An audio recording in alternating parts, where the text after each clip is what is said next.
Uma paz do Senhor. Para mim é sempre motivo de muita alegria e prazer falar em nome de Deus. Sempre nas minhas orações, quando eu sou convidada para falar um pouquinho do amor de Jesus, eu sempre falo para Deus: Senhor, se ao menos uma pessoa se conectar com essa palavra, se ao menos uma pessoa for tocada, para mim já é o suficiente. Porque é muito gratificante poder contribuir com o reino dos céus. O tema que a irmã passou é o tema da oração, né? Sim. E eu gostaria de ler com os irmãos em 2 Reis, capítulo 20, do versículo 1 em diante. E diz assim: Naqueles dias adoeceu Ezequias mortalmente, e o profeta Isaías, filho de Amós, veio a ele e lhe disse: Assim diz o Senhor, põe em ordem a tua casa, porque morrerás e não viverás. Então virou o rosto para a parede, orou ao Senhor dizendo: Senhor, suplico-te lembrar que andei diante de ti com o coração perfeito, fiz o que era reto aos teus olhos. E chorou Ezequias muitíssimo.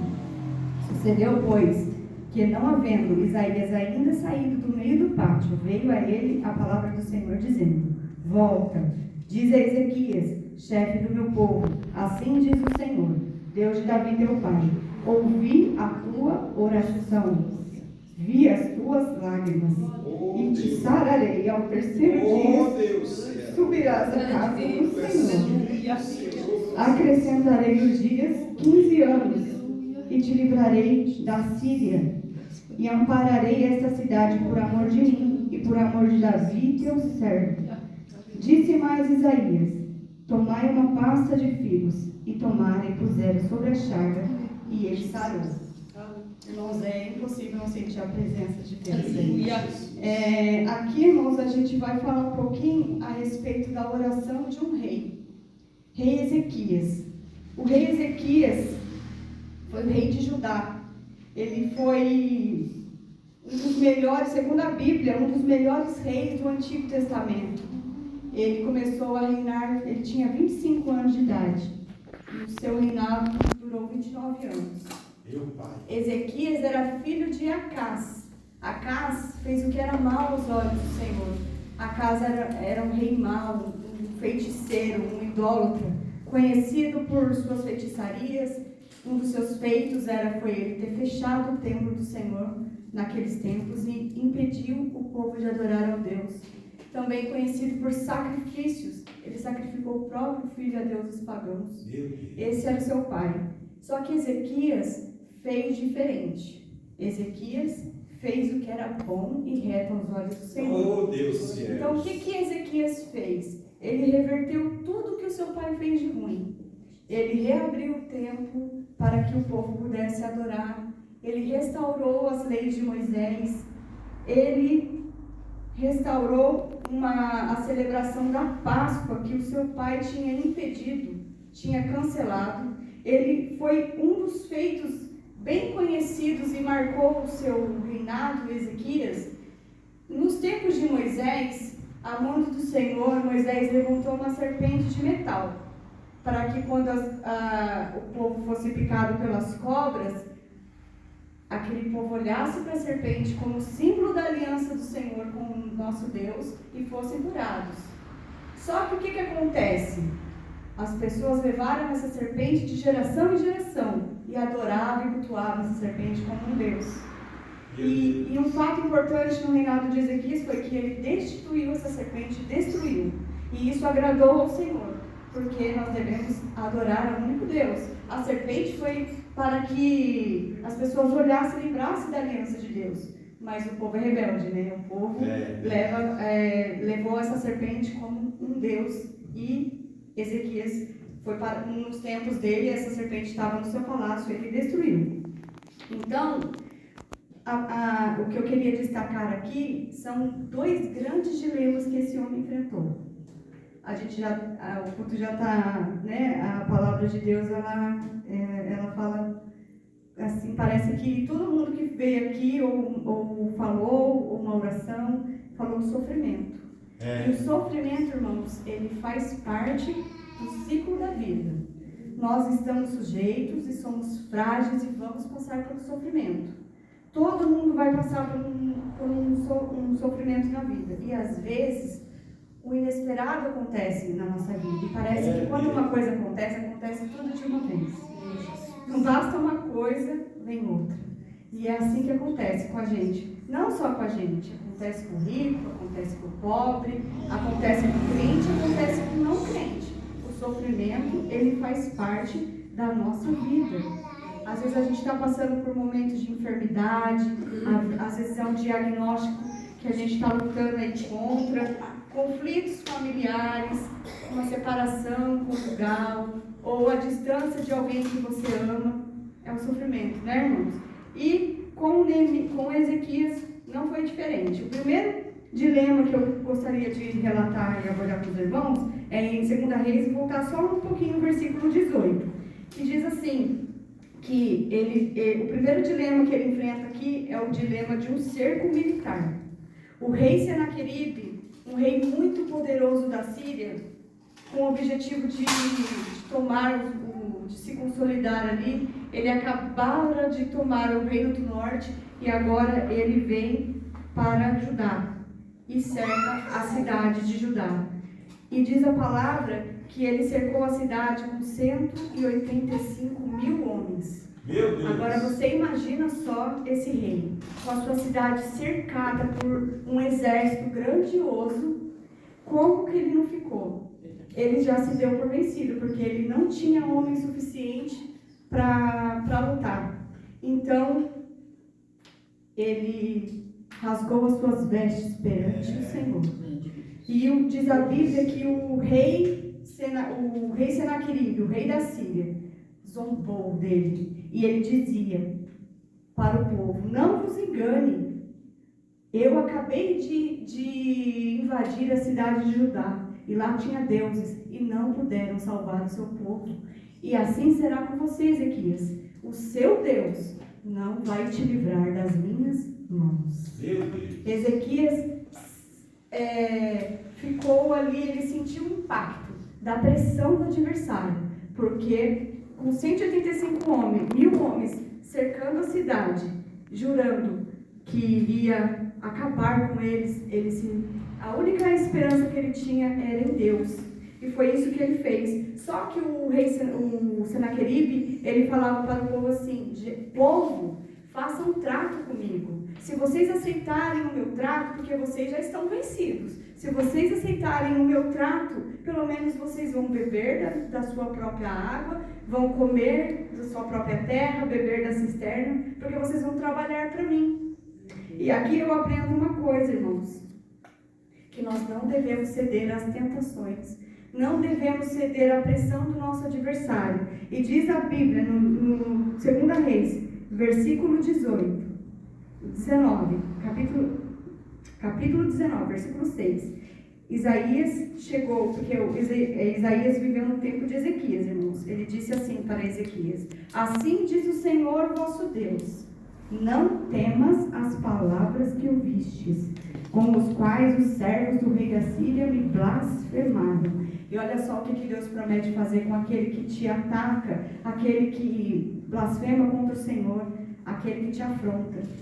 Versículo 28. Por causa do teu furor contra mim, subiu aos meus ouvidos. Portanto, o meu anzol colocarei no teu nariz e um freio na tua boca. Quando Deus disse para Ezequias: não temas.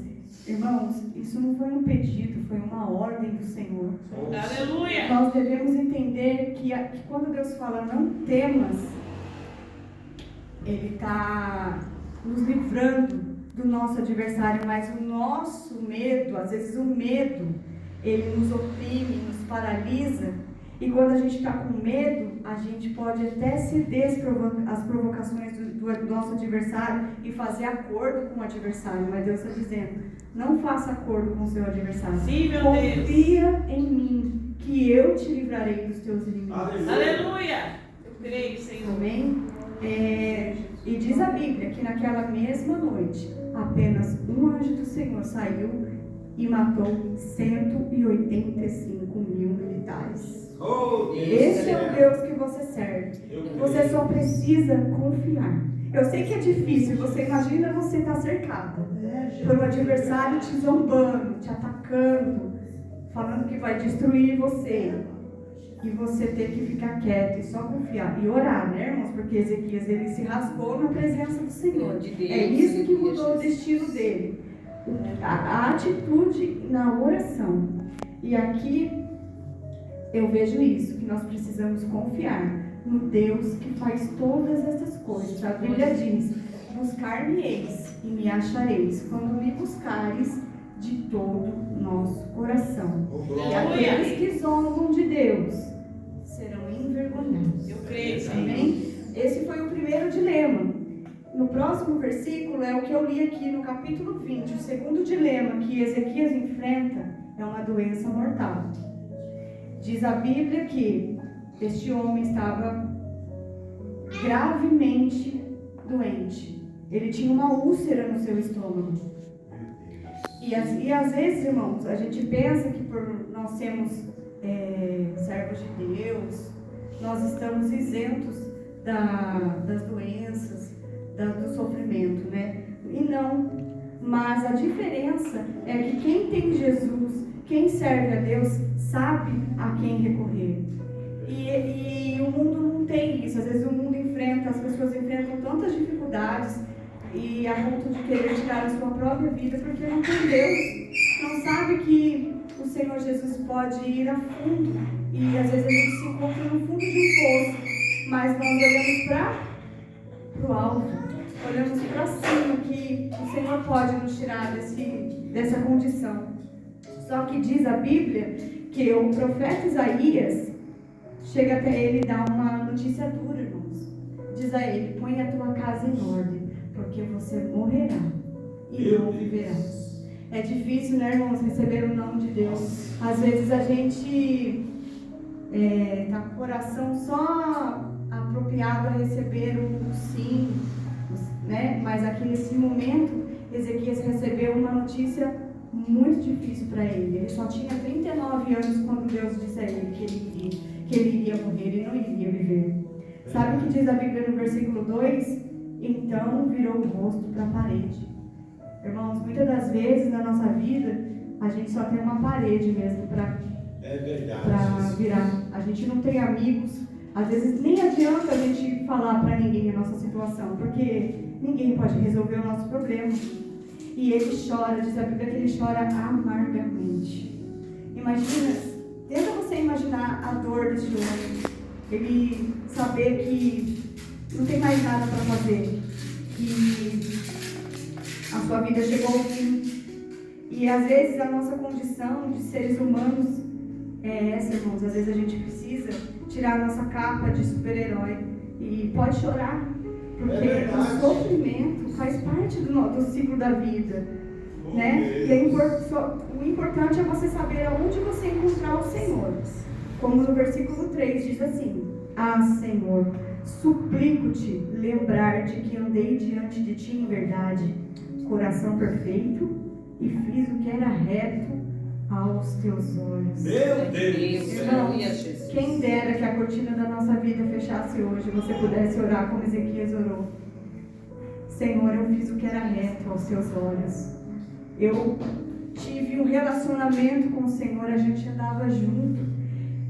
Ezequias, como um rei que era, irmãos, ele tinha o poder e a justiça em suas mãos, mas ele usou tudo isso para levar as pessoas a adorarem ao Deus verdadeiro. Imagina a oração dele: Senhor, eu fiz o que era reto, apliquei leis justas, não explorei o povo, inspirei todos a adorar o teu nome, fiz o que era reto, fui íntegro. Um homem ético e sincero, irmão. Será que nós podemos olhar para o Senhor, olhar para dentro de nós e falar: sim, Senhor, eu fiz o que era reto aos seus olhos? Glória a Deus. É uma reflexão que nós devemos fazer. Meu Deus! Porque, irmãos, o Senhor, ele tem compromisso com os retos. Ele não tem compromisso com essas pessoas aí que vivem na condição aí de enrolar as pessoas, de enganar, de fazer o mal. Ele tem compromisso com os justos. Aleluia. Em Salmos 37. Salmos 37 diz assim: não te indignes por causa dos maus feitores, não tenha inveja dos que praticam a iniquidade. Sabe por quê? Olha o que acontece com eles. Eles serão ceifados como a erva, murcharão como verdura. Então, irmãos, confia no Senhor e faz o bem. Habitarás na terra e verdadeiramente serás alimentado. Aleluia. O Senhor tem compromisso com os justos. Os olhos do Senhor observam os fiéis da terra, para encontrar e se mostrar forte para aqueles que têm o coração perfeito e compromisso com Ele. Então, irmãos, isso daqui é uma reflexão que nós devemos fazer. E se por um acaso você ou eu não temos a condição de chegar diante de Deus como o Ezequias chegou, existe uma ferramenta disponível para mim e para você, chamada arrependimento. Aleluia. O arrependimento é você mudar a sua mentalidade, reconhecer que só Deus pode fazer o impossível na sua vida. Aleluia. É mudar de direção, é ir para o lado oposto do mundo, né, do pecado, deixar os pensamentos, as velhas práticas e buscar o perdão do nosso Criador. Porque um versículo que me chamou a atenção ali em Provérbios 28:13 diz assim: quem encobre o pecado nunca prosperará, mas quem confessa e deixa encontrará misericórdia. Então o Senhor está nos chamando para deixar o pecado, irmãos, e confessar, deixar as velhas práticas. Voltando aqui em Ezequias, o que acontece? Ele fez essa oração, irmãos, e a Bíblia diz que Isaías estava indo embora, que ele deixou aquela palavra para ele e foi embora. Antes mesmo que Isaías saísse da porta da cidade, o nosso Deus fala com ele e diz assim: volta lá, porque eu ouvi a oração do meu servo. Deus, aleluia, Jesus. Volta e diz a Ezequias: ouvi a tua oração e vi as tuas lágrimas. Eis que te sararei ao terceiro dia, subirás à casa do Senhor. Aleluia. Então, irmãos, aqui a gente vê o poder da oração. Porque nós podemos enganar as pessoas, podemos enganar a nós mesmos, mas a Deus ninguém engana. O Senhor te conhece, Ele ouve as tuas orações, Ele vê o teu lamento. Não pense que você está sozinha ou sozinho. O Senhor está vendo você. E Ele reconhece um coração verdadeiro, um coração quebrantado. Quem busca, me encontra. Onde bate, eu abro. É assim que o Senhor nos vê. Então, aqui diz que Ele, ao terceiro dia, Ele prometeu que Ezequias subiria ao templo. Ao terceiro dia, irmãos, imagina você com uma doença gravíssima. Aqui a gente pode relatar o tempo, porque existe um tempo determinado para Deus agir na nossa vida. Deus poderia curar Ezequias imediatamente, mas Ele falou que ao terceiro dia Ele subiria ao templo. E disse mais: tomai uma pasta de figos e puseram sobre a chaga. Às vezes, irmãos, nós precisamos nos submeter às ferramentas humanas. Às vezes a gente está passando por algumas aflições, mas existem coisas que a gente pode fazer. Então Deus, Ele não vai fazer por você aquilo que você pode fazer. Então faça a sua parte. Se você estiver passando por um momento de fragilidade, Deus deixou uma ferramenta para você cuidar da sua saúde física, da sua saúde mental, vai atrás, faz a sua parte, que Deus Ele faz o que você não pode fazer. E a mensagem, irmãos, que eu gostaria de deixar é que se você está aqui hoje, como Ezequias, né, que se encontrou em pedaços, um coração sangrando, se viu no fundo do poço, onde não havia a quem recorrer. Saiba que o Senhor, Ele está aqui para te dar um livramento. E às vezes o livramento que você precisa não é nem na parte financeira, mas é na espiritual. Às vezes a angústia tomou a sua alma, a culpa de às vezes você pensar que tudo que você passou até hoje, o culpado é você, porque o inimigo nos acusa, não é verdade? O inimigo, ele zomba, ele nos acusa. E às vezes você deita sua cabeça no travesseiro e as lágrimas rolam. Mas saiba que Jesus, Ele sente a sua dor. Ele compadece de você. Ele se compadece por você. E se você, irmão, nessa noite, se você já desistiu, jogou a toalha, eu quero dizer que o Espírito Santo está restaurando. Ele está restaurando a sua vida, está reescrevendo a sua história. E Ele está dizendo para você, como a irmã disse na primeira frase que ela disse, Ele está te levantando. Ele está te reerguendo. Porque a sua história não acaba aqui. Se você soubesse o quanto Deus tem para fazer, quantas coisas Deus tem para fazer na sua vida, você vai olhar para trás e falar, nossa, aquela enfermidade foi para a glória de Deus. Aleluia. Aquele cerco do adversário na minha vida foi para a glória de Deus. E é lindo a gente se aprofundar na palavra, e que eu descobri, irmãos, que o Salmo 116 foi atribuído ao rei Ezequias. Esse salmo ele não tem autor. Então, os estudiosos atribuíram esse salmo a ele. Olha que lindo. É a oração que ele fez ao Senhor. Amo o Senhor, porque Ele ouviu a minha voz. Porque inclinou para mim os meus ouvidos, e invocá-lo-ei enquanto viver. Os cordéis da morte me cercaram, angústias do inferno se apoderaram de mim. Encontrei angústia e tristeza.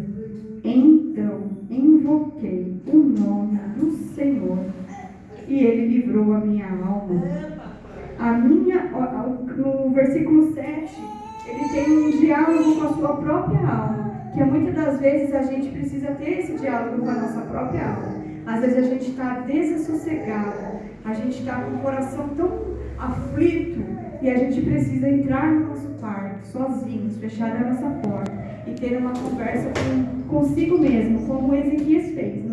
No versículo 7 diz assim: ó minha alma, volta para o teu sossego, pois o Senhor te fez bem. Aleluia. Então, irmãos, às vezes a gente precisa conversar com a nossa alma.